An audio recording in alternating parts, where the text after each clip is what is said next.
She knelt at her son's grave the way she had every month for 5 years. Same black coat. Same white lilies. Same coin pressed against the cold gray stone. But today, something unexpected happened. A folded piece of paper was lying just beside the headstone, held in place by a small stone. Her heart skipped. She looked around the empty cemetery. Nobody. Just her. Just the grave. Her hands trembled as she picked it up. The fold was uneven. Too soft. Too small to be an adult's fold. And when she opened it, she saw 5 words that made her heart stop. Mom, I am alive. Don't tell anyone. Her breath caught. Time stopped. A drawing of their house was sketched below the words, a tiny circle in the crack of the sidewalk. A coin. Only one person could know about the coins, Ethan. Her son. And he had died 5 years ago. Hello, friends. Welcome to our story. Before we start, please like this video, share, and subscribe. Also, tell us in the comments where you're watching from. Is it United States, London, maybe Canada, Jamaica, South Africa, or anywhere? We want to know. Now, let's get into the story. Claire Bennett was 38 years old, but grief had added 10 years to her face. Her life that was once filled with laughter and the noise of a happy family had been reduced to silence. All she had left was a small job at the county records office, a house she couldn't bring herself to sell, and one ritual she had never broken in 5 years. Every month on the 15th, she drove to Ashwood Memorial Park to visit her son's grave. She placed fresh lilies on the stone and cried. Today was the 15th, the day she always visited.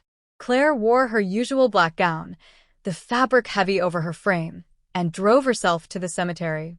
The air was sharp with autumn chill, and the bare trees whispered in the wind, their shadows stretching across the headstones. Ethan Bennett. Claire knelt slowly in the wet grass, placing the lilies on the stone, and cried. I'm sorry, she whispered. Her voice cracked. I'm so sorry, baby. I shouldn't have forced you to go. The memories of everything that happened flashed back, sharp and merciless. Ethan had not wanted to take the school bus that day. He had stood at the front door with his backpack half-zipped, eyes red, bottom lip trembling. Mom, can you drive me? Please? And she had said no, because she was already late for work, because the Henderson meeting couldn't wait, because she had told herself he needed to stop being afraid of the bus. She had kissed his forehead and sent him out that morning. But 2 hours later, the phone rang. The bus had gone off the road on the Millfield overpass. Fire. Smoke. The burns were severe. 10 children were gone. And Ethan was one of them. She remembered collapsing in the hallway. And how her son was buried after Daniel confirmed everything. At the funeral, she was standing 3 feet from her son's coffin, barely upright, when a voice from the third row cut through the organ music like a blade. She killed her son. She's a monster. Hope she enjoyed being childless now. No one corrected it. No one turned around. The words just settled into the room and stayed there, and Claire stood at her son's coffin and felt the ground shift permanently beneath her feet. 2 days after the burial, Daniel came home with divorce papers. He blamed her for the accident. He called her unstable, unfit, and insane. Then threw the divorce papers on her and walked out of their home, of their marriage. Everyone told her to leave. Her sister, her mother. They told her to sell the house and start over. But she couldn't leave. Ethan's drawings were still taped to the wall in his room. His stuffed rabbit was still on his pillow. If she left, she would be leaving him. And she had already done that once. So she stayed. She became the woman the town whispered about. Unstable. Obsessed, unable to move on. She wiped her face with the back of her hand and looked at the headstone through blurred vision again. That was when something caught her eye. A small folded piece of paper, lying just beside the headstone, held in place by a small stone. Her heart skipped. She looked around the cemetery, hoping she would see someone. Maybe someone had dropped it, but everywhere was empty. It was a folded sheet of paper. Small. Creased, uneven edges. She unfolded it slowly. The way you open something you already know will change you. 5 words. Written in large, careful, Deliberate letters, the kind a child writes when they are trying very hard to be understood. Mom, I am alive. Don't tell anyone. Her breath caught in her throat. Time seemed to freeze around her. The cold stone beneath her knees was suddenly sharp, real. And for the first time in 5 years, Claire felt something she hadn't dared hope for, an impossible, terrifying, undeniable spark of life. Claire didn't scream. She didn't cry. She just stopped, every system in her body halting at once, like a clock dropped on the floor. Below the words was a drawing of her house. And inside the crack, a tiny circle. A coin. The letter fell from her hands. Only one person knew all this. Ethan. Ethan knew about the coins. She had never told a single person alive. It was a whispered secret between them. She remembered crouching beside Ethan on the step before his 8th birthday and told him, "Treasure doesn't have to be big," he had whispered once, pushing a penny into the crack. Her vision blurred. "No, this wasn't real," she whispered. "No, no. Because if this was real, then where was he?" He said, "Don't tell anyone." The words pulsed in her mind. Why would he write that? Was someone watching him? Was someone trying to harm him? Her breath grew shallow. What if he was nearby? What if he was waiting for her to come alone? Her heart leapt at the thought. She could get in the car right now. Drive around the neighborhood. Check the park. The old playground. The alley behind the grocery store. But go where? There was no address. No clue. No time. No second note. Her hands began to shake. If she told the police and it wasn't real, they would say she's unstable, obsessed, delusional. Daniel would hear about it. He would shake his head in public sympathy. "I tried to help her," he would say softly. Grief broke her. She didn't know what to think or do, but the warning kept ringing in her ears. Claire was shaking as she ran back to where she packed her car and drove back home. She entered her apartment and locked the door. She walked straight to Ethan's room. She sat on the edge of the bed and unfolded the letter and read it again and again. Her breath hitched. This was him. This was her son. What if he was in danger? What if "don't tell anyone" was a warning? Her mind raced through thoughts. Then she remembered Officer Raymond. He was reliable. He could help. But if she called and this was real, would they scare him away? What if he was watching the house right now, waiting to see what she would do? She stood abruptly and rushed to the living room window, pulling the curtain back just slightly. The street remained still. Tears welled up, but she blinked them back. If Ethan was alive, then he's in danger. He's 13 now, old enough to know something is wrong. She dialed Officer Raymond's number. She explained everything with proof and convictions. "Are you sure, Claire?" Raymond's voice was gentle but measured. She could hear him choosing his words carefully, the way people did when they were trying not to say you've been through a lot or grief can do strange things to a person. Claire stood in her living room. Ethan's letter spread open on the coffee table like evidence in a trial. Her hands were steady now. "I'm sure," she said. "And I'll send you everything I have with me. They are things only me and Ethan knew." "You understand," Raymond continued gently, "that reopening this case means digging into everything. The crash, the identification, and this could link you to your ex-husband." "I know," she said. "All right," he said finally. "We'll reopen the case. But we do this discreetly. If that boy is alive and someone went to great lengths to close this fast 5 years ago, then we need to be careful about this." Unable to bear the thought alone, Claire called her sister, Maya. When Maya arrived, she immediately understood the gravity of the situation. The two women went over every scrap of information together. Maya, with her connections and resources, helped Claire trace financial records from 5 years prior. When Raymond called the following day, his voice carried a quiet urgency. He explained how he had pulled out old files, revisiting every step of the investigation. He explained the anomalies they had uncovered. He told her about an unidentified boy, same age as Ethan, with severe burns who was transferred from the crash response unit to Lakeview State Care Facility, and how he was taken in by a foster home after 6 months at the hospital, and how it was done quietly. He explained how Daniel had signed Ethan's death certificate before they even recognized the body, and the quick closure of the case. Claire and Maya listened intently, each revelation hitting like a hammer. She told Raymond everything she had found.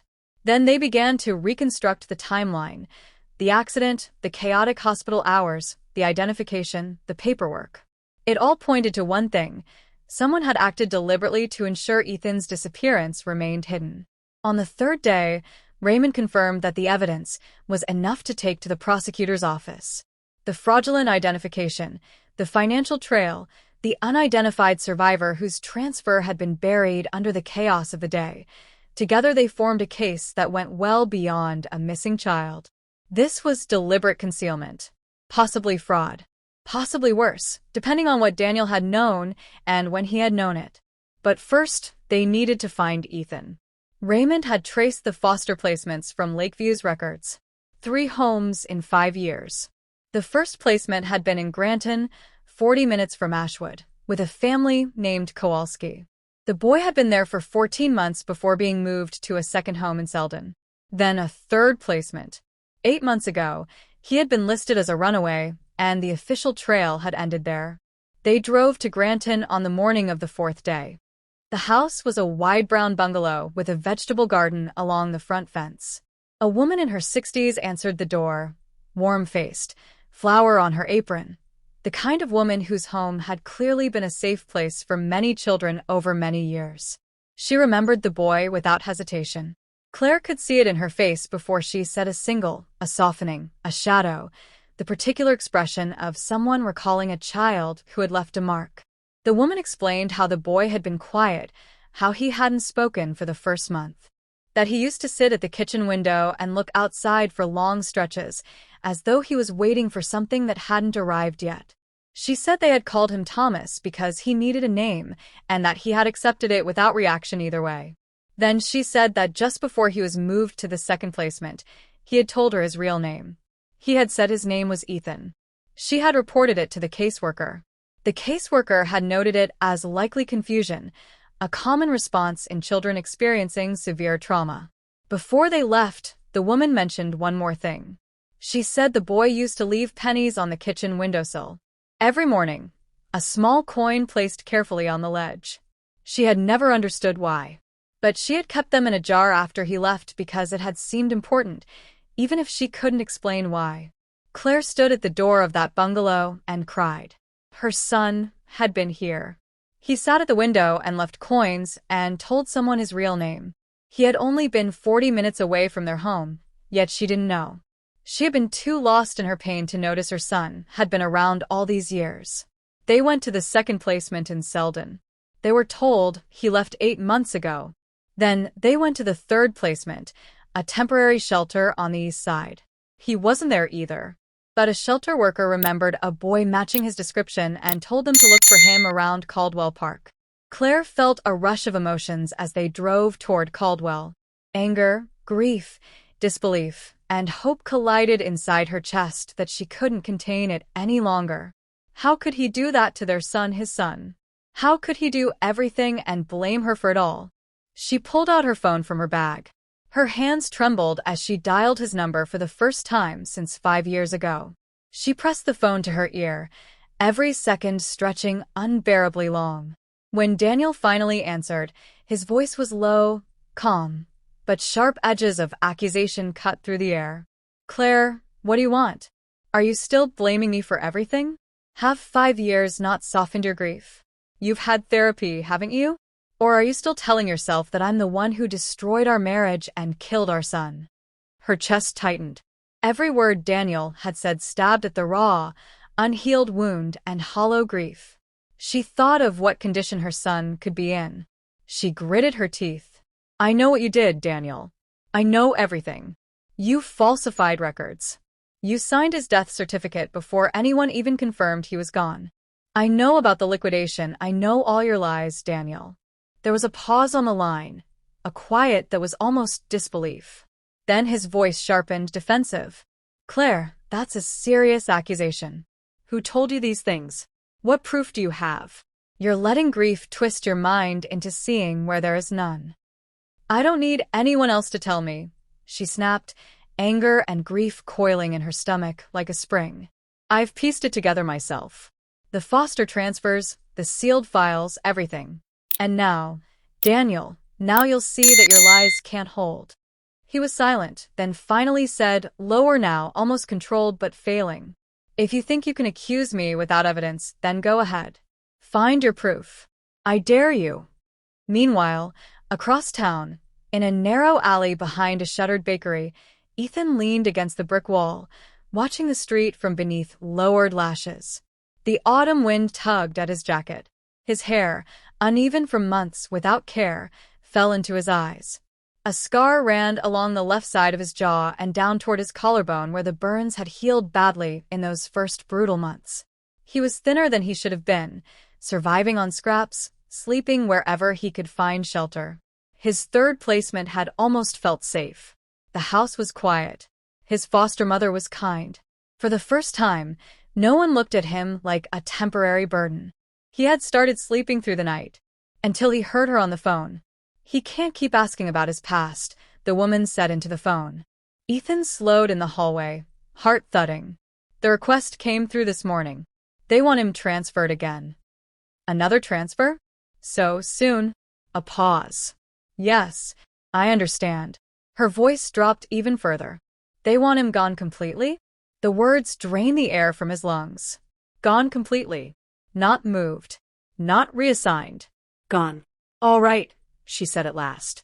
I'll pack his things. Then the call ended. Ethan stood there long after the dial tone faded, his pulse roaring in his ears. He didn't know who they were. He didn't know what he had asked that was so dangerous. But he knew the feeling. The same tightness in his chest he'd felt the first time he'd woken up without a past. The same cold certainty that something wasn't right. If he stayed, he would disappear again. That day, he slipped out before midnight, barefoot, and ran. He had been on the street for 6 months when a sudden stumble over a loose drain cover sent him crashing forward. Pain shot up his leg as his head struck the cobblestone. For a moment, everything went white. Then the memory of his family came back. The confusion that had followed him for years began to rearrange itself into something solid. 2 months ago, driven by instinct and half-formed memory, he had traced his way back to his old neighborhood. He stood across the street and saw her. Claire. She wore black. Her hair looked thinner, unkempt. Grief had carved hollow spaces beneath her eyes. She looked older than she should have. Smaller somehow. His heart pounded so violently he thought she might hear it from across the street. He wanted to run to her, but he couldn't. What if she didn't recognize him? What if she believed the grave more than she believed him? What if her healing depended on him staying dead? So he followed her instead. That day was the 15th. He watched her walk to the cemetery. He watched her kneel before a headstone with his name carved into it. He watched her cry over a body that wasn't his. The weight of it crushed him. He understood then what it meant to be legally dead. To be mourned. To be buried in someone else's memory. 3 days later, he wrote a letter and left it in her mailbox. It's me, Mom, I'm alive. No details. No explanations. Just the truth. But there was no response. The following week, he left another in the mailbox. Still nothing. He watched the house for days and realized she hadn't been checking her mail. So the third time, he decided to leave it where she would easily see it. At the cemetery. He left it there in the morning, then disappeared into the shadows again. Waiting. Watching. Hoping she would finally see him. Don't forget to like this post and subscribe to this channel if you're enjoying the story. When they got close to Caldwell Park, Claire's breathing turned shallow. Ethan slowed the car. He was last seen near the east entrance. Raymond said quietly. If he's still around here, he'll be watching before we see him. Raymond's team was already positioned for officers in plain clothes on the east side of the park. Claire nodded, though her pulse hammered violently. She opened the car door before the engine fully stopped. I'll go alone, she said. Raymond stepped out immediately. Claire. If he ran from the system, if he thinks someone's after him, the last thing he needs is a man in a suit walking toward him. He left letters. He's afraid. I need him to see me first. Raymond nodded after a long pause. Okay. We stayed back, but very close. If anything looks wrong, we move. She agreed. And she walked through the park gates alone. Caldwell Park was not large. A stretch of open ground, a cluster of trees along the northern fence, a rusted playground at the center that the council had been promising to replace for years. It was the kind of place that looked abandoned in autumn, leaves piled against the benches, the swings moving slightly in the wind with nobody on them. She walked the perimeter first, slowly, the way you walk when you are trying not to look like you are searching. Her eyes moved across every corner, every shadow, every narrow space between the trees where a person could stand and be almost invisible. She saw nothing on the first pass. She turned and walked to the other side. It was on the second loop, near the far fence where the tree line grew thickest, that she saw him.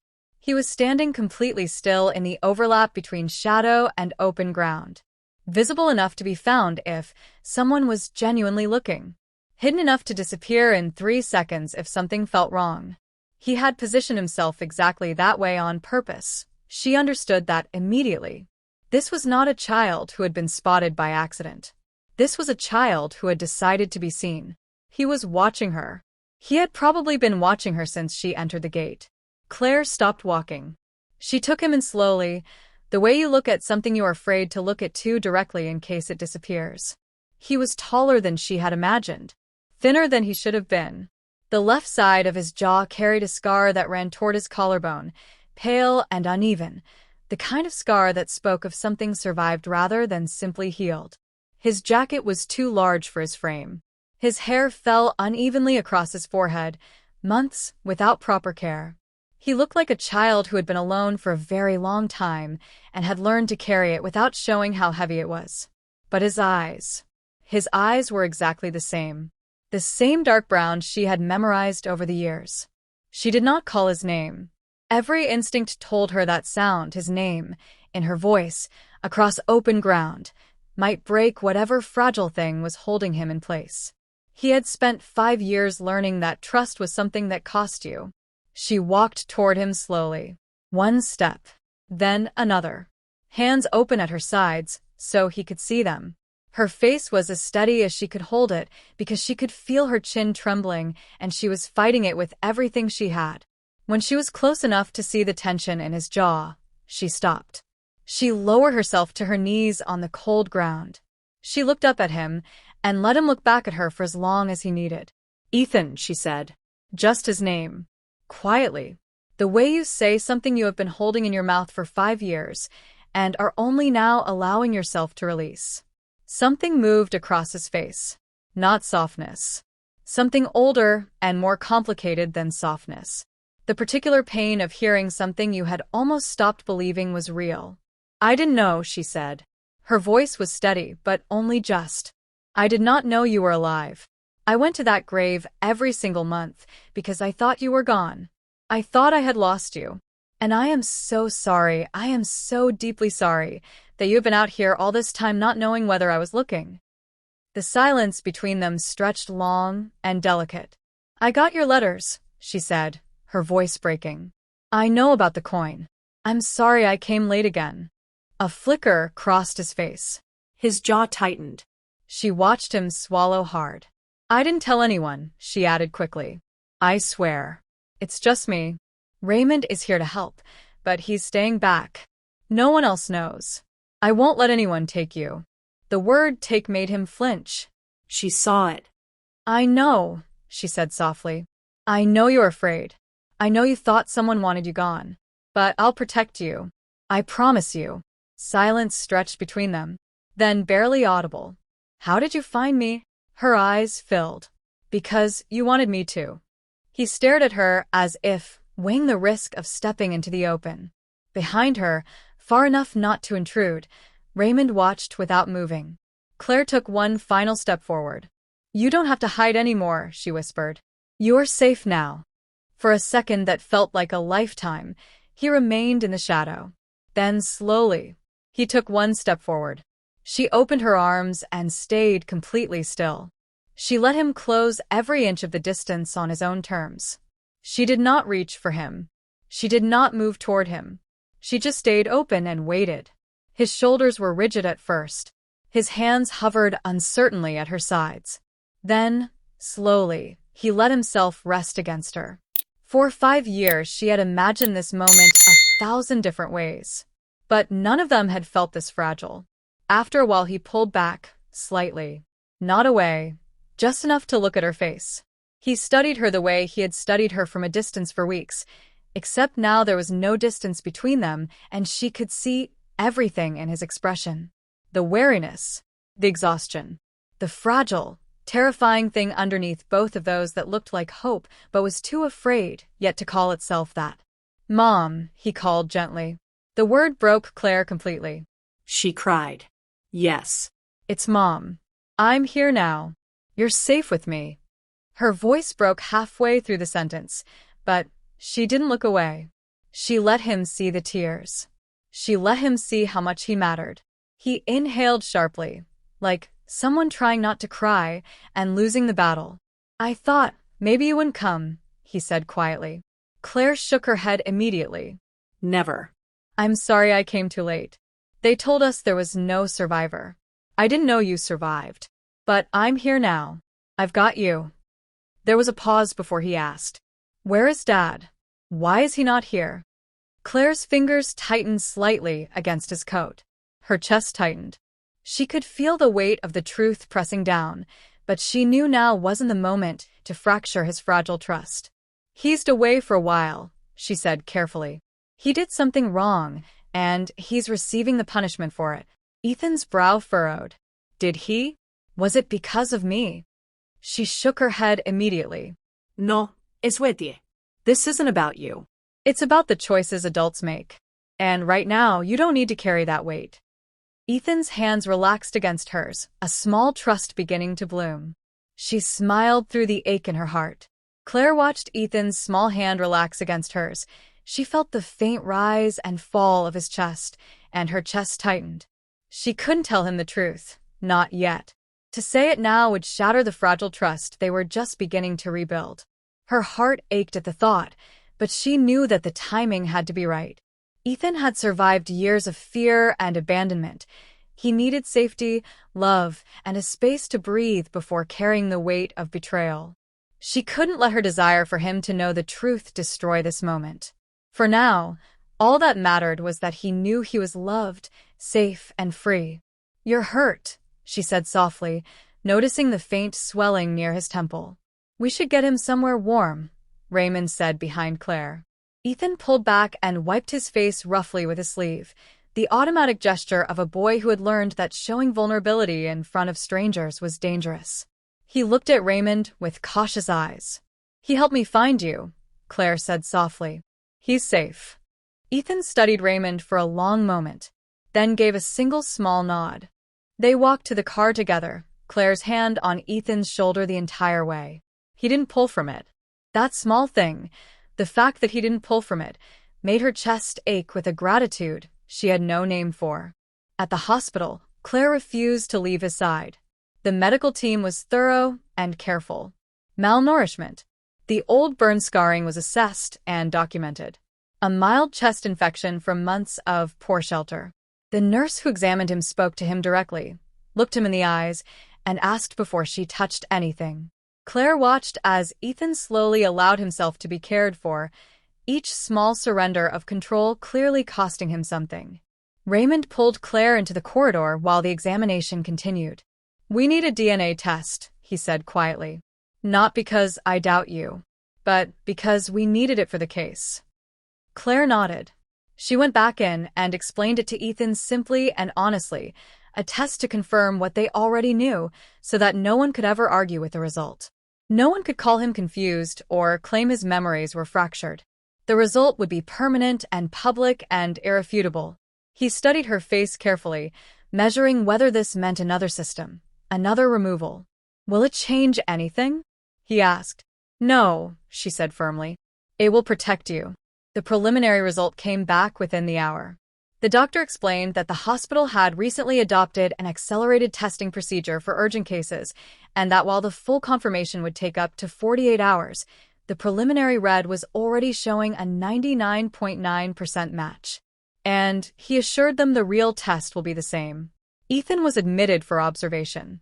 The treatment plan was immediate and structured: malnourishment, the chest infection, the old burn scarring that had never been properly followed up in a chaos of early foster placements. The doctors moved efficiently and without fuss, which Claire appreciated. They gave him food on a schedule, small amounts every hour, so his system could adjust without being overwhelmed. A nurse checked his vitals every 30 minutes through the night. Every time a nurse approached, he looked at Claire first. That silent exchange undid her more than tears ever could. Maya arrived later with a small bag that contained new clothes and shoes for Ethan. While Ethan recovered, Raymond built the case with the precision of a man who understood that one procedural error could hand Daniel Bennett's lawyers the opening they needed. He was methodical and thorough, and he called Claire every evening to update her. The financial records Maya had compiled were submitted in full: the insurance payout, the trust liquidation, the debt clearance, the startup registration date, every transaction mapped against the timeline of the death certificate. A forensic accountant attached to the prosecutor's office reviewed them and confirmed the pattern was consistent with deliberate financial exploitation following a fraudulent identification. They found witnesses and acquaintances Daniel worked with. The case reached the prosecutor's office within the week. The evidence was substantial enough that the arrest warrant was processed without delay. Daniel Bennett was taken into custody on a Wednesday morning outside his downtown office building, in full view of the street, by two officers who had been waiting for him to arrive at work. There was no dramatic confrontation. No cameras, no atrium full of witnesses. Just a man in a charcoal suit stopping on the pavement when he saw them, his briefcase still in his hand, his face going through several expressions in rapid succession before settling into something that looked, for the first time, like resignation. He was charged with fraudulent identification, financial fraud, willful concealment of a surviving minor, and misappropriation of funds derived from a falsified death certificate.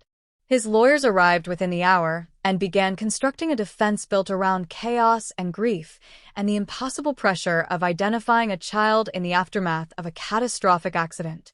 The arrest of Daniel Bennett set off shockwaves across the city, the media hungry for every detail. While Daniel's lawyers scrambled to frame the narrative as a tragic misunderstanding compounded by grief and chaos, the documented evidence left no room for ambiguity. Investigative journalists soon picked up the story. A wealthy CEO accused of falsifying a death certificate to accelerate financial gain, concealing the survival of his own child. Headlines screamed across newspapers and online feeds: CEO misidentified son in bus tragedy. Billionaire fraud unveiled. 5-year-old miracle survives hidden custody. Hospitals and juvenile authorities face scrutiny as well. Questions arose about how a child could disappear into foster placements for years without proper oversight. Policies were examined, audits initiated, and multiple inquiries launched into institutional failures. Claire observed the media storm from a quiet corner of the hospital wing, never allowing cameras or reporters to approach Ethan. She refused interviews, declined statements, and positioned herself as a protective figure above all else. Ethan, still fragile, needed to recover from more than physical malnourishment. He had survived trauma layered with years of fear, uncertainty, and abandonment. The outside world, for now, was irrelevant. She watched him as he learned to trust again. Every time he flinched at sudden movements or loud sounds, she reminded herself that he had spent half a decade teaching himself to anticipate danger, to expect that no one would protect him. Slowly, he allowed his vulnerability to surface: small hand squeezes, timid glances, the way he clutched her coat with measured care, the occasional quiet questions about the world he had been forced to navigate alone. Both of them grappled with their respective guilt. Claire's thoughts were a constant spiral of what-ifs and self-recrimination. She had trusted Daniel, relied on the authorities, and believed the body had been identified correctly. She questioned her judgment. Why had she not demanded to see the body? Why had she allowed grief to cloud her instinct? Each evening, after Ethan drifted into sleep, she reviewed the sequence of failures, wondering how many opportunities had been missed, how many small decisions might have saved years of pain. Ethan was discharged after 2 weeks of monitoring. Raymond assigned officers to the street outside the house for weeks, just to protect Ethan, and not to reveal his identity. Months later, their lives had shifted into a careful normalcy. Ethan, thinner and scarred but gradually growing stronger, moved with confidence in the familiar spaces of his own home. One morning, they sat together at the kitchen table. Claire placed a coin gently in front of Ethan, a quiet ritual they had returned to, a link to the past, and a symbol of shared understanding. For a long moment, he studied it, weighing the trust embedded in the gesture, the memory it carried, and the mother who had never stopped searching. Then, with the careful deliberation of someone practicing a long-forgotten gesture of faith, he pushed it back toward her. It was more than a coin. It was acknowledgement, a gentle confirmation of trust and connection. No fear lingered in that motion, only the tentative, deliberate willingness to engage with the world, with his mother and with himself. For the first time in years, their home felt alive again, not as a place of grief, but as a place of restored family, of resilience, and of shared survival. Claire and Ethan rebuilt their own world quietly. Daily routines, small gestures, laughter slowly returned. Playful arguments over meals, Ethan leaving pennies on the windowsill again, the ritual of bedtime stories. These were not grand moments, but each one carried monumental significance. Trust, once fractured by lies and absence, was being painstakingly reestablished through consistency, patience, and love. In time, the house no longer felt like a place haunted by absence. It was a home alive with trust, love, and the fragile, enduring certainty that they could survive even the deepest betrayals.